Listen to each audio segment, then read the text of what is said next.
माँ का हिसाब। एक बेटा पढ़ लिख कर बहुत बड़ा आदमी बन गया। वालिद की वफ़ात के बाद माँ ने हर तरह का काम करके उसे इस काबिल बना दिया था। शादी के बाद बीवी को माँ से शिकायत रहने लगी कि वो इनके स्टेटस में फ़िट नहीं है। लोगों को बताने में इन्हें हजाब होता है कि इन पर इनकी माँ सास है। बात बढ़ने पर बेटे ने एक दिन माँ से कहा, माँ मैं चाहता हूँ कि मैं अब इस काबिल हो गया हूँ कि कोई भी कर्ज अदा कर सकता हूँ।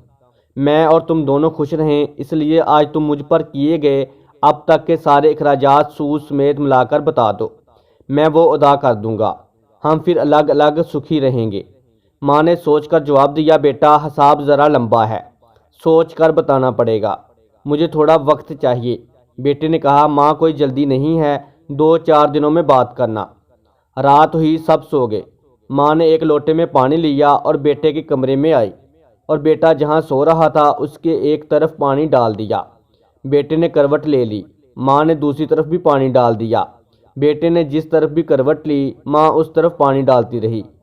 तो परेशान होकर बेटा उठकर चीखकर बोला, माँ ये क्या है, मेरे बिस्तर को पानी पानी क्यों कर डाला। माँ बोली, बेटा तूने मुझसे पूरी ज़िंदगी का हिसाब बनाने को कहा था। मैं अभी ये हिसाब लगा रही थी कि मैंने कितनी रातें तेरे बचपन में तेरे बिस्तर गीला कर देने से जागते हुए काटी हैं। ये तो पहली रात है, अभी से घबरा गया। मैंने तो अभी हिसाब शुरू भी नहीं किया जिसे तू अदा कर पाए। माँ की इस बात ने बेटे के दिल को झंझोर के रख दिया। फिर वो रात उसने सोचने में ही गुजार दी। शायद उसे ये एहसास हो गया था कि माँ का कर्ज कभी नहीं उतारा जा सकता। बेशक ज़रा सी चोट लगे तो वो आंसू बहा देती है, सुकून बड़ी गोद में हमको सुला देती है। हम करते हैं खता तो चुटकी में बुला देती है, होते हैं खफा हम तो दुनिया बुला देती है। मत गुस्ताखी करना ए दोस्त उस माँ से जो अपने बच्चों की चाह में अपना आप बुला देती है।